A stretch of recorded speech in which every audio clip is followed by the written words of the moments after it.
Hi everyone, this is Andrew Henley. I am going to be going over organizing your genealogical findings this evening. Again, I'm with the Pleasant Hill Historians. It's a company that I started about 2 years ago now. I received my Bachelor's of Education at Westminster College, and then I'm working on my Master's of Library and Information Science at the University of Pittsburgh.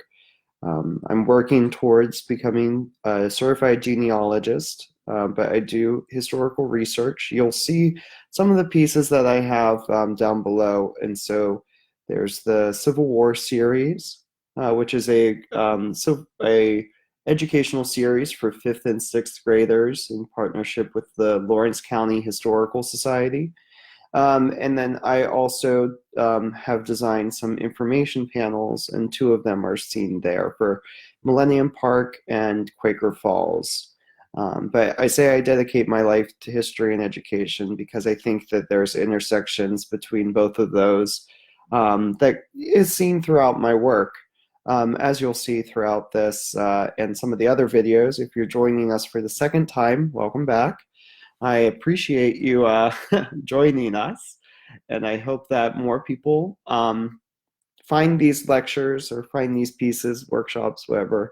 I hope that they find them a little helpful for their genealogical research. So, without further ado, let's go ahead and get started and see where we go.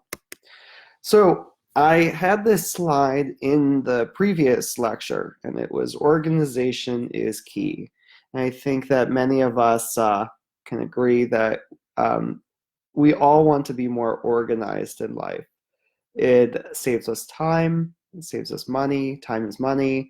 It also helps us with the headaches we might have when we're trying to find that one photograph that we saw 2 years ago, or that letter from our great great aunt that that we need to show our cousin. And so I think that there's a lot of organizational tactics. I went over them briefly in the last video, but I think I want to go more in depth into it during this one. So as you can see, there are some pieces there, but what we're going to do is go a little more deeper into it. So first things first, what is a database? And so this is helping with a nice review for my master's that I'm working on, but a database, I just pulled the definition from Google, so I apologize if this is already known by everyone, but it's nice to review. It's a structured set of data held in a computer, especially one that is accessible in various ways. So storage of information is integral in genealogy. I think we can all agree in that, is that we are collecting hundreds, if not thousands, if not hundreds or tens of thousands of records relating to hundreds, if not thousands, if not tens of thousands of relatives. And so, how are we able to match up these records with those individuals and dive very deeply into what is needed to find the information that we need about that particular individual? And so organizing the information allows for the quick retrieval. That, if it isn't that a godsend, if we know where it is, we can get it easily. And then it's also, I have here, easy to understand support. If somebody passes on the database to somebody else, you want to make sure that it's very quick, understandable, and how it works.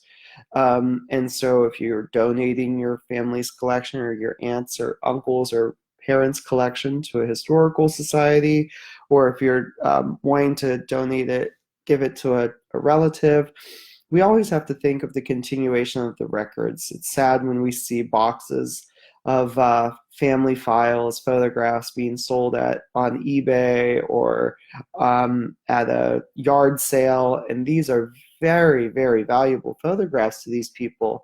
And so I think it's necessary to make sure this information is easily retrievable.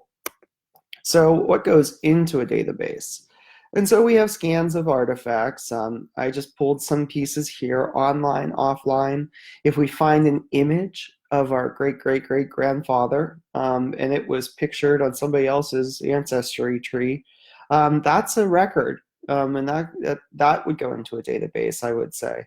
But we're looking at it from a genealogical perspective. So it could be census records, military records, it could be, oh shoot, maybe records relating to the Quakers, thinking of different sets of information that's on Ancestry. A lot of those pieces are online, but you might have websites, information to family websites. I would say that that could go into the database. Information pulled offline. So this would be items found at your local historical society, the state archives, maybe the national archives, maybe even a foreign archives. But marriage licenses are one. I just put down family photos. We have collections, if not boxes full, of family photos, and then letters from the family. So this kind of gives an idea of what we're organizing. All of these pieces relate to so many other individuals that we might want to have access to our records and continue to do so. And then what is a record?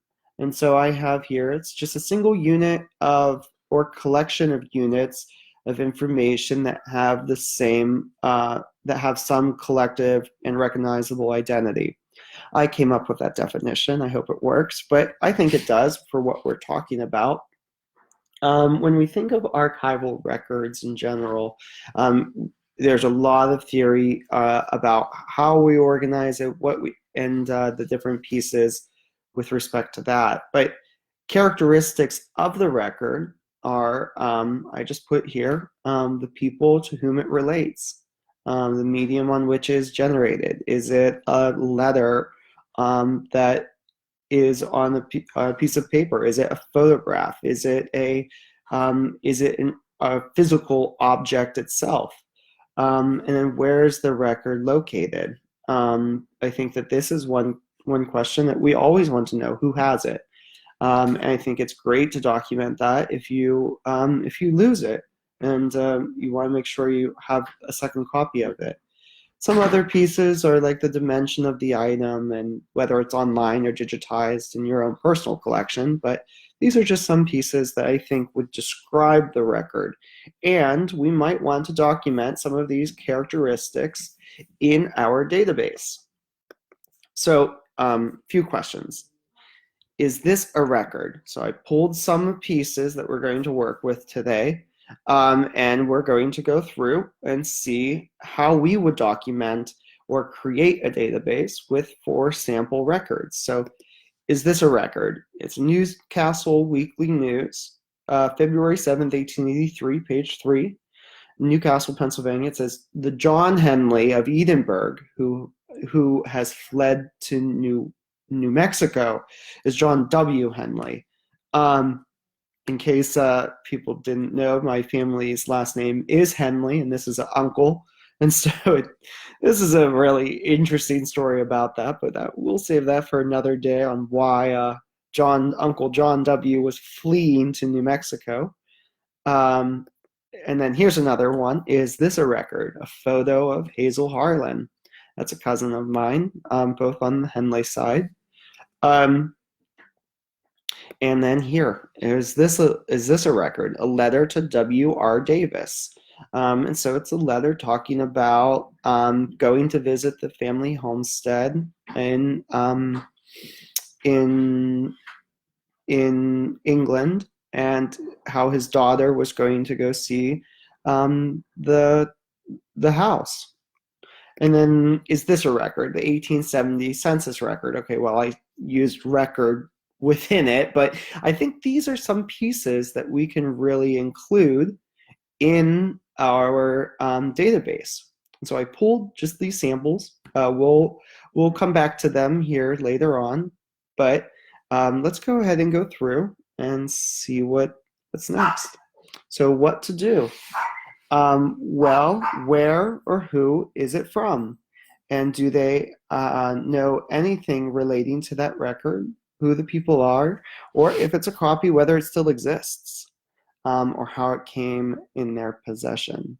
And so I think that having this, what we call provenance, or where the record came from, I think that's step one. You have to make sure if you're getting a photo from somebody, ask them, who's in this? Why is it important to you? Maybe document that with a pencil on the back. We always want to make sure that we'll touch upon this later, but make sure that everything that we do to it, a record is reversible. But the next step that I would say is digitize it.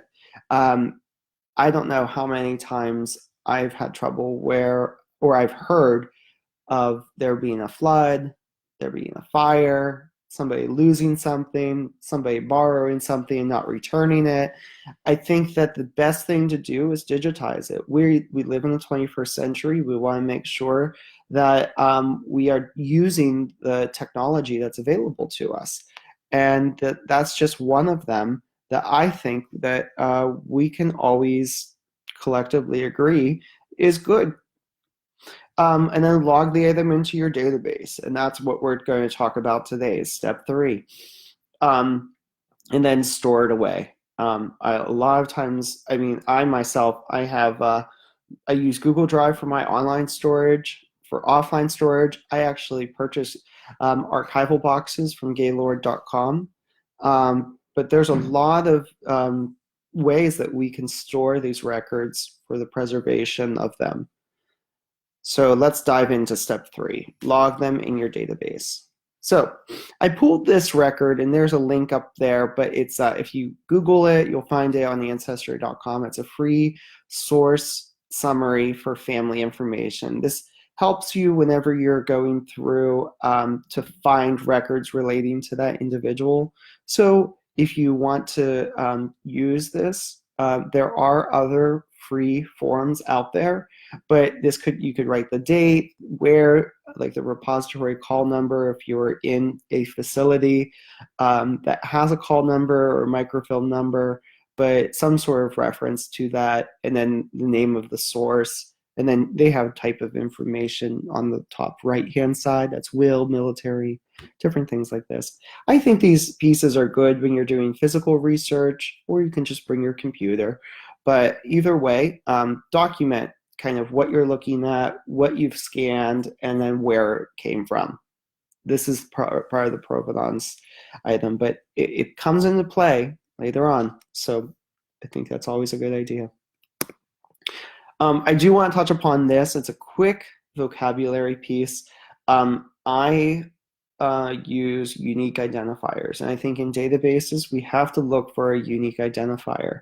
So we'll go into it a little more deeply later, but a unique identifier is a non-repeatable text or number that is referred to an item or a record. This is just, it could be relating directly to the item. It could just be a number that has been created that associates with the number. So I gave some examples. So a barcode, you have to think about, when is a barcode used? When we're checking out, right?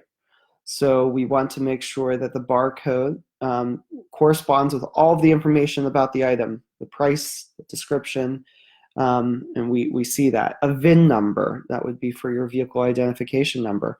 Having that piece, so whenever they call and ask, what's your VIN number, this is a characteristic directly to that vehicle that was made.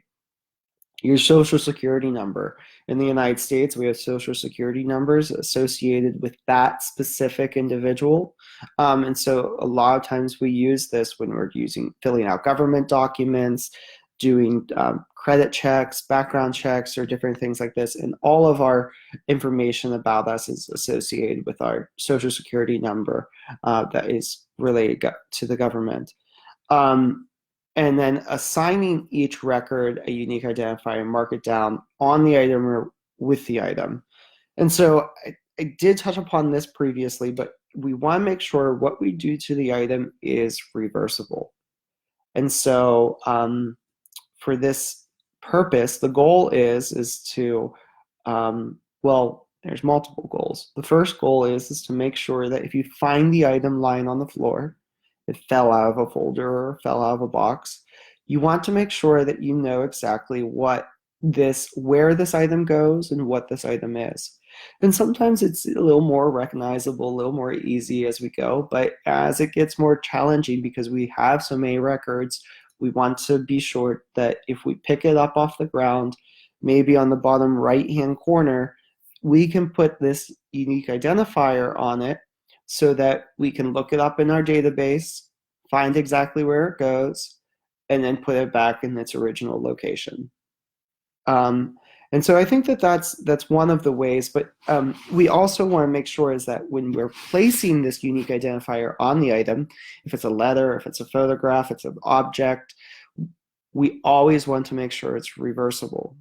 And so you don't want to, you always want to make sure that you can revert it back to its original form and to not deteriorate as quickly. I put as quickly there because all paper will deteriorate over time, but our goal is to stop or prevent the deterioration from going faster. And then I do have here just a locational identifier. And so the locational identifier, I just have like box A, box 1C, shelf 22. You want to make sure that you have some sort of logging system for where you are storing a lot of this information. I know at the Historical Society, we use something like 1C2, which would be in room 1, shelving C, shelf 2. And then you would have your box number on top of that. So it can go as low. I mean, we have maybe 200 boxes or more, which is a mass amount of information. But I don't know if every family has 200 boxes of archives to deal with, but it'd be great if you did. So that's kind of some pieces that I wanted to cover here. But here we go. Creating the database. So we have to think, what headers do we want? What do we want to track? Do we want to track the date of the item? Do we want to track the person that the item is related to? Do we want to track the maybe where we got the item? I'm using Google Sheets. I personally like Google and Google Sheets and Google Drive because it's accessible wherever I am. My family and I just went to Europe for our Thanksgiving, and I was able to pull up everything on my phone. I really, and I was able to show our cousin that we met a nice photograph or a nice letter. And so I think that this is always a good idea to have an online platform, maybe some offline platforms as well. Maybe download it every once in a while so you have record of it. You never want to trust a proprietary system where you might lose it. You can have Excel or Access, depending on what your technology understanding is. I personally would go with Excel until you're comfortable with Access. Don't bog yourself down in the details. Right now we're just looking at a simple textual piece, and you'll see how it works later on. So here's some pieces that I put in. So AID, I put archive ID, AID, the name of the record, a link to the digitized record, the format of the record, if it's a photograph, it's a document, if it's a correspondence or anything like that, a box, the day, the month, the year, and some notes that relate to the item itself. And so as we go through, I did use these records. So if you're familiar with that, that's great. So you'll see as I fill this in how each of these records are transcribed or transposed into the database. And a lot of it, like the Newcastle News Weekly, now I'm thinking about it, I might have done it differently, but just for now, here's what I've put in there. So I have my AID. I just chose a 4-digit number. If you think that you're going to have 10,000 records, maybe choose a 5-digit number. But the purpose of this item is that AID, that it will not repeat. So 001, 0002, 00003, 0004, and then it can continue. And then actually, it can go as much as actually 10,000 or 10,000 records, because if you count 0000, then you can have 10,000 records within that specific column. Again, it can't ever repeat. So if you reach 10,000, then you're going to have somewhat of a problem. But you can always add another zero on, and then just make it a 5-digit if you want. But typically, we don't change that number. So once you set it, don't change it.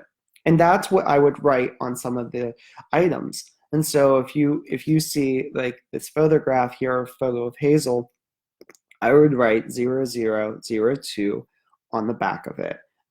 Back right in pencil, and then we want to make sure, as I said, everything is reversible. And so then I put the name of the item there. I put the link, I just put a hashtag or a pound sign right now, but you can actually put the link of the digitized item. And so whenever you're going through it, you just click it, it opens into your Google Drive or wherever you store it, might be OneDrive, and then it just has the picture there readily available at your fingertips. Then you have your format, your document, photograph, correspondence, document. You can go at, you might want to standardize this. Think of the different types of formats that you have, maybe object, document, and you can really develop that. Is it digitized? This is a good question. You know, if I'm bored one day and I'm like, maybe I'll digitize some of my family history records, I can sort that, pull up the ones that are not digitized and just scan them, and then change all the statuses to digitized, and then put the links in. And then I have here box. So sometimes I do keep my photographs separate from my documents. So maybe you'll have here box A, box B. You could go as far as like AA, AB, AC, AD. And so, you know, that you'll have all of your box numbers, but you don't want like multiple box A on shelf 22 or box A on shelf 23. So this is, again, your locational identifier. And then I have here the day, month, and year. So if you don't know the day, so we don't know the date specifically of Hazel's photograph, we might be able to pull the date about the 1870 census record a little further. But for now, it's just 1870. I thought that that was pertinent to the item. So I described it here. John W. Henley flees to New Mexico. Hazel Harlan in large emu hat. Letter of W.R. Davis from Brown Henley, 1870 census record for J. Henley family. And I did put on here my notes, where I found the item, and then when I found it. So maybe that record set changed. So it's good to have that knowledge as well. And then you can do queries or searches. And so what I did within this query is I wanted all of the items that predate 1900. So again, if it doesn't have the date, unfortunately it won't show, but those that do have the date will show. And so the newspaper article, the John W. Henley flees to New Mexico and the 1870 census record for J. Henley family showed up. But you could do the same thing, like if you want to audit a box, if you want everything about your family from 1880 to 1882 or a certain month, you can narrow it down to that if you're trying to find where somebody was. Maybe John W. Henley was mentioned in that letter in 1884 after he fled the family. And so it's a nice uh, nice tool to use. Maybe you just want all the photographs. And there's a lot of different ways to really approach the filtering and formatting and going from there. So this is just some of the accessibility that you can really go off of. Again, as I said, if you're bored one day, you want to digitize, so then you filter by those that are not digitized. And so just as a quick review, what we're looking at is like, what is a database? As we went through this, it's a tool that is used to organize mass amounts of records and data. And what goes into the data, as I said, records. But when we think of it, it depends on what the database is constructed for. And so when you think of a barcode, a lot of what's in their database might be the barcode number, a description of the item, the price of the item. And so, but what we're using it for is organizing all of our ancestry data, or all of our genealogical data. What is a unique identifier? A unique identifier is the non-repeatable value that is assigned to a record specifically for the organizational tactic behind each of its identifiers. So similar to a social security number. And then how are the records described? And this is, you can really describe your record as detailed as possible, down to the condition, down to the dimension, down to the who is in them. And so you can really go as deep as you want with that specific topic. So what are some ways that a database is helpful? As I said, for myself and my family, I was able to pull up all of our genealogical information and personal pieces like photographs and whatnot through my database. You can always use Ancestry, but again, the challenge with that is we save a lot of these records on Ancestry. And if you've ever maybe not paid for a month, or you stopped payment, you just haven't had the time to really work on your Ancestry account. Why am I paying for this?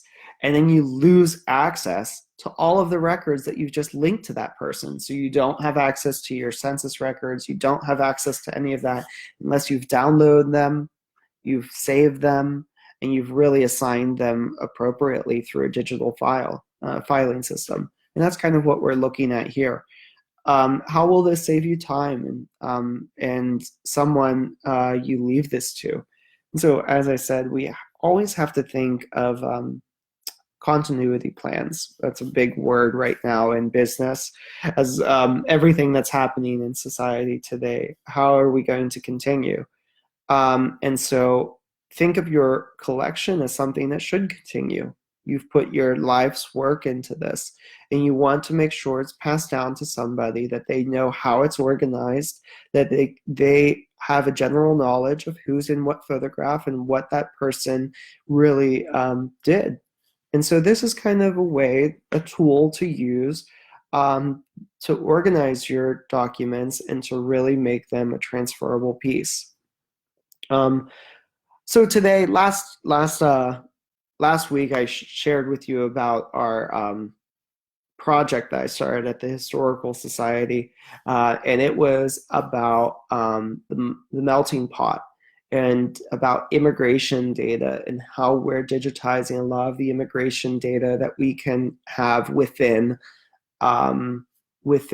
our declarations of intention and petitions for naturalization, to really run a lot of data off of those. This week I share with you a project that I've been working on with a few colleagues of mine called Muckraker Media.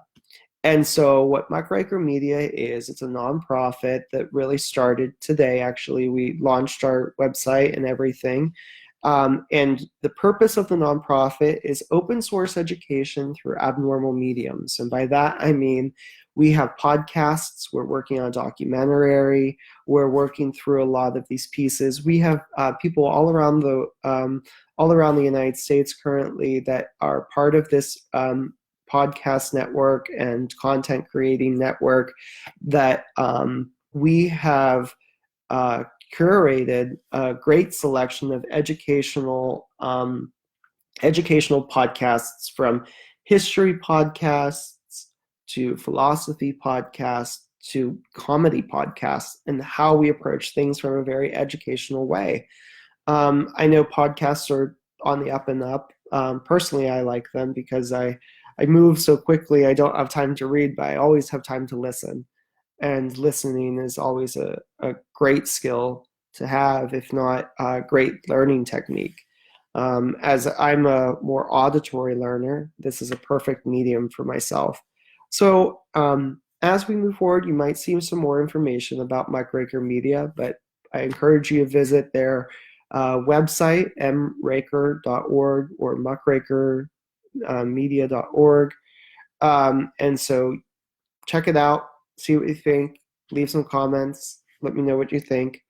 And then thank you.